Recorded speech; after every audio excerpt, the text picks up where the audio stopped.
Your father needs to die. There's no other way.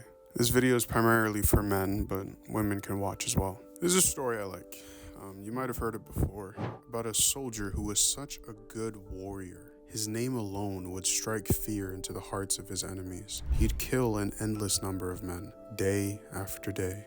During one battle, he was fully immersed in battle and suddenly, snap, he realized all this killing was in vain. Nothing will be solved through more killing. And so he abandoned the battlefield and decided to settle down and build a family. This man had a son who admired his father with everything he had. He wanted to be strong like him, calm like him, and dreamed of becoming a warrior on the seas like him. And one day, he got the opportunity. A group of soldiers arrived at his village, looking for a specific man, the boy's father. They needed him, as he was a traitor of the country, a deserter. The soldiers lied to the other villagers, and they said they needed his extreme skills as a warrior to defeat an incredibly powerful enemy. Father knew the truth, but decided to go anyways. He trained a group of young men to become soldiers, and they headed out to sea. The boy, the very hard-headed boy, snuck onto the boat and left with the men. The father found the boy on the ship, but decided to continue his course. They eventually find a tall canal leading to a village where they would stock up on supplies, but something is off. As they approach the dock, something intercepts them, and they stop moving. An entire army reveals themselves. 2 battleships and rows of archers looming over them from the cliff. The father single-handedly defeats every single soldier on the battleships. The leader appears and actually puts up a fight against the father, but the leader decides to retreat from the battle.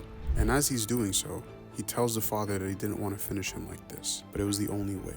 He signals with his hand, and a hailstorm of arrows fall upon the warrior, fatally wounding him. The boy runs to his father weeping. His father lovingly pats his son's head, saying, "I'm glad." This is a story of Thor's death from the anime Vinland Saga. And the rest of the story follows his son, Thorfinn, as he seeks out revenge for his father's death. Thor's death turned Thorfinn into a raging, violent monster whose only goal was to kill Aslad, the guy who killed his dad. He would take any opportunity to fight and kill Aslad, but he failed over and over. But slowly, as Thorfinn followed Aslad, he began to teach him the ways of a warrior. The reason I like this story is because if it weren't for the death of his father, Thorfinn would still be running around as a child with a wooden stick. At the age of 6, when his father died, he became a cold-blooded killer.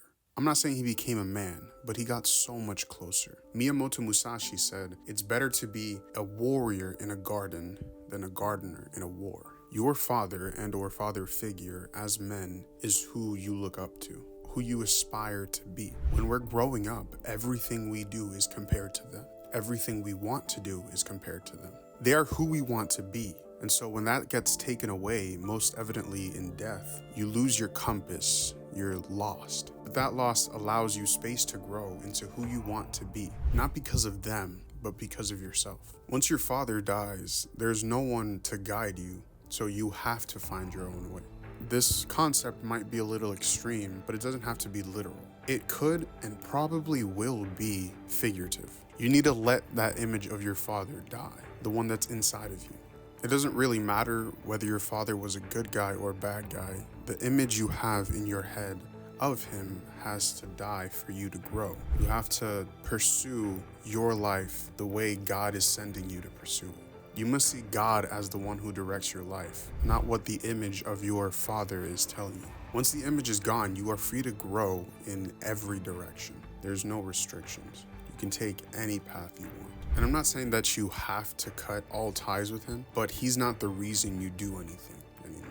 The only reason you do things is for your good and to glorify God. King David and King Solomon is another example of this. When King David was on his deathbed, he told King Samuel, "Be strong and courageous, and do the work. Do not be afraid or discouraged, for the Lord God, my God, is with you." And so when he passed on the mantle, he told Solomon to be strong and courageous. And that's not only physically, that's mentally as well. He's saying, be who you are in God without regret. Stand firm in what you believe. Do not waver. David is explicitly telling Solomon to follow his beliefs. and to remain in who he is. And you might be hard pressed to find a dad who actually says that. Stand firm in what you believe. Do not waver. David is explicitly telling Solomon to follow his beliefs and to remain in who he is. And you might be hard pressed to find a dad who actually says that, but that's what happens when they die. Now at this point, you might be asking, how do I kill the image? Not the father, because this is real life. But the best way to move on is to move out. And it doesn't have to be for too long either, just long enough so that you understand what it's like to live alone, to only worry about how you feel, how you're seeing the world, as opposed to having another viewpoint interceding at all times. I moved out for 6 months, and it slowly changed the way I see the world. Not through anyone else's eyes, but undeniably, my father still had an effect on how I see the world. But now, it was because of my experiences that I made my decisions, not because of what he would think of those decisions. The worst part is, when I'm with my father now, or even my grandfather, I still default to wanting to please them. So it's not something that will happen overnight. It's a slow process that you grow into. But you kill the image when you stop doing things in the way that you'd expect to get praise from your father. There was a moment when I had to make a decision that would put my father's well-being over mine. That's when you have to see that it's time to move on. And when you realize that you have to move on, you have to do it as soon as possible. Because the more that lurks in your mind, it starts to build hatred, like an anger and a disdain for your father, and that's not healthy for either one of you.